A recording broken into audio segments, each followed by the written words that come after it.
The Book of Exodus.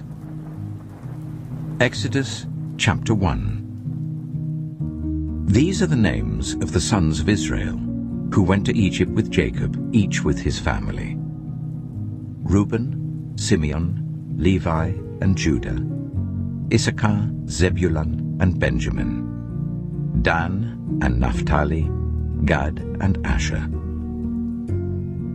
The descendants of Jacob numbered 70 in all. Joseph was already in Egypt. Now Joseph and all his brothers and all that generation died. But the Israelites were exceedingly fruitful. They multiplied greatly, increased in numbers, and became so numerous that the land was filled with them.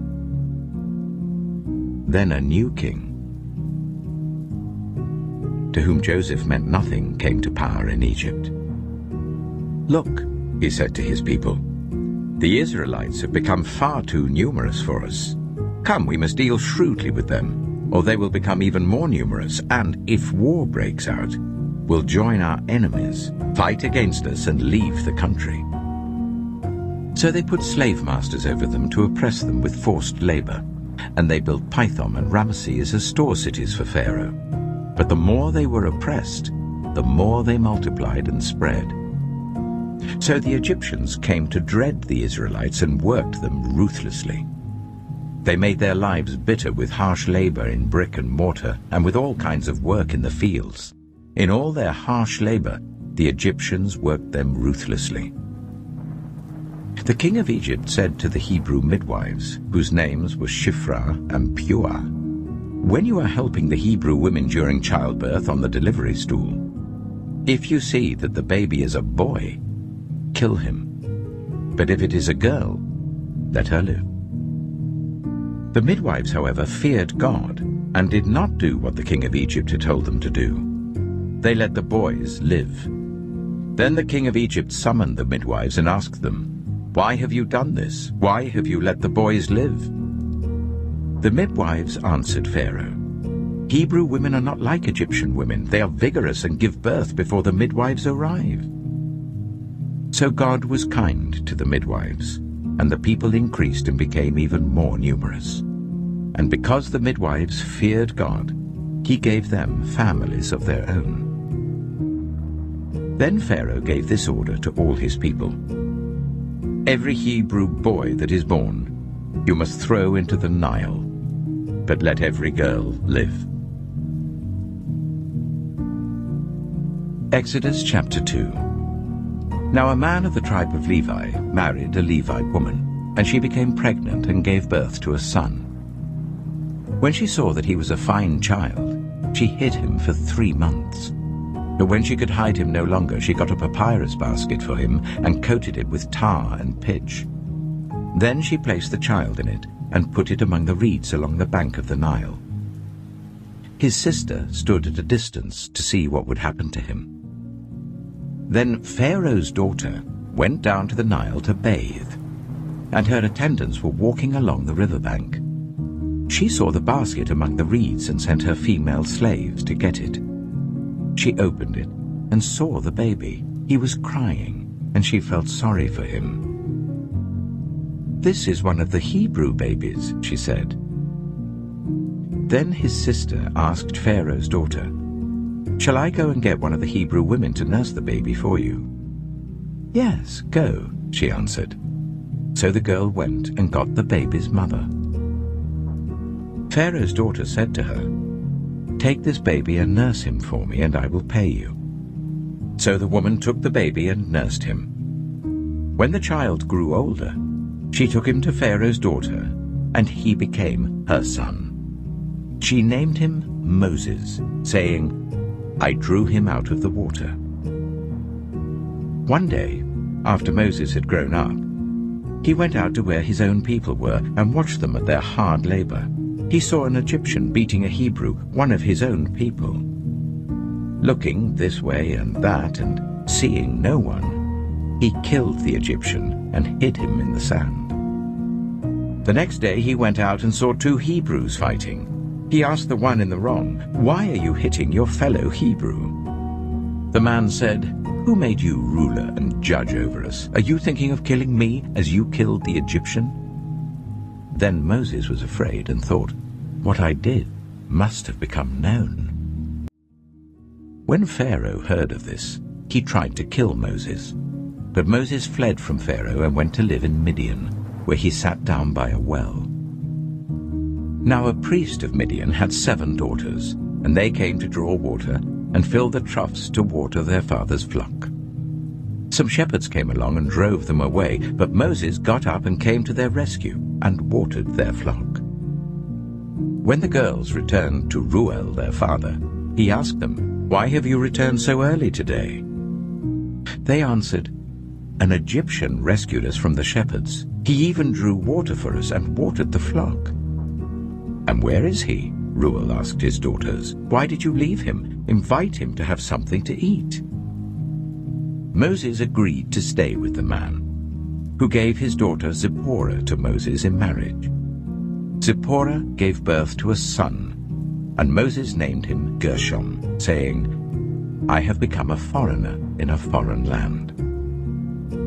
During that long period, the king of Egypt died. The Israelites groaned in their slavery and cried out, and their cry for help because of their slavery went up to God. God heard their groaning, and he remembered his covenant with Abraham, with Isaac, and with Jacob. So God looked on the Israelites and was concerned about them.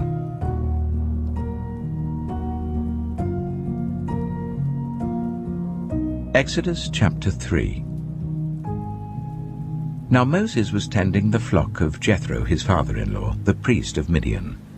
And he led the flock to the far side of the wilderness and came to Horeb, the mountain of God. There the angel of the Lord appeared to him in flames of fire from within a bush. Moses saw that though the bush was on fire, it did not burn up.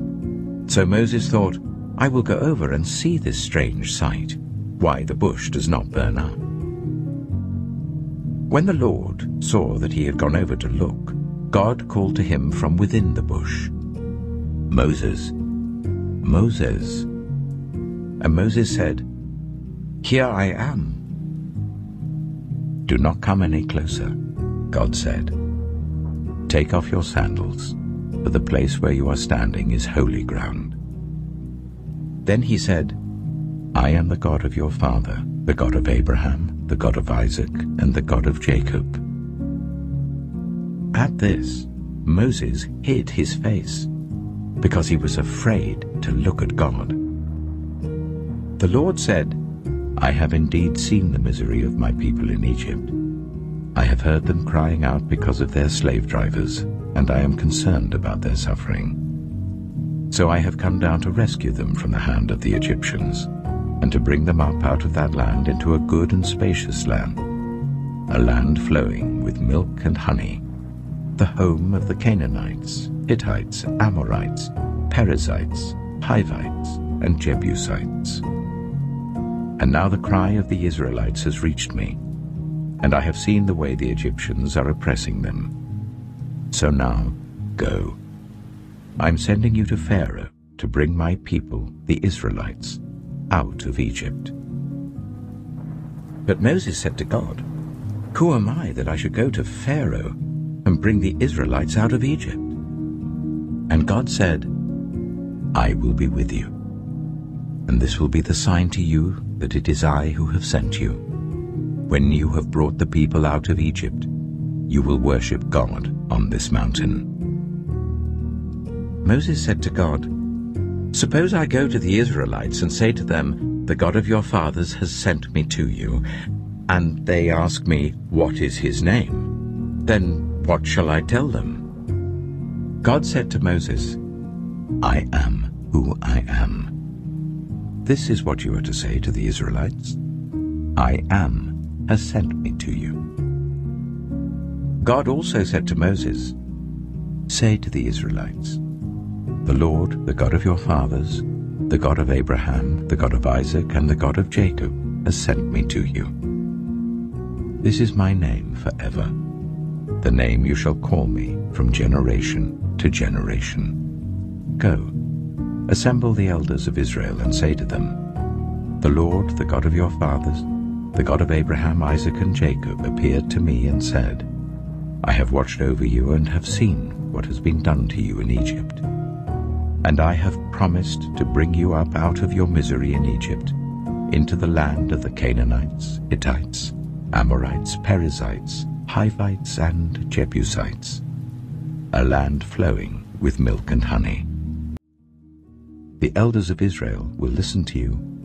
Then you and the elders are to go to the king of Egypt and say to him, The Lord, the God of the Hebrews, has met with us.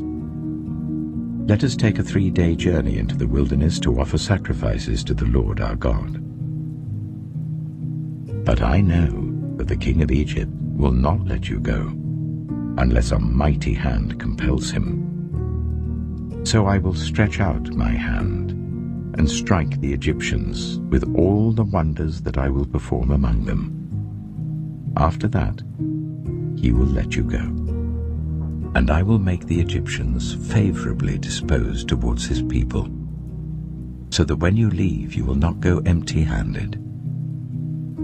Every woman is to ask her neighbor, and any woman living in her house, for articles of silver and gold and for clothing, which you will put on your sons and daughters, and so you will plunder the Egyptians.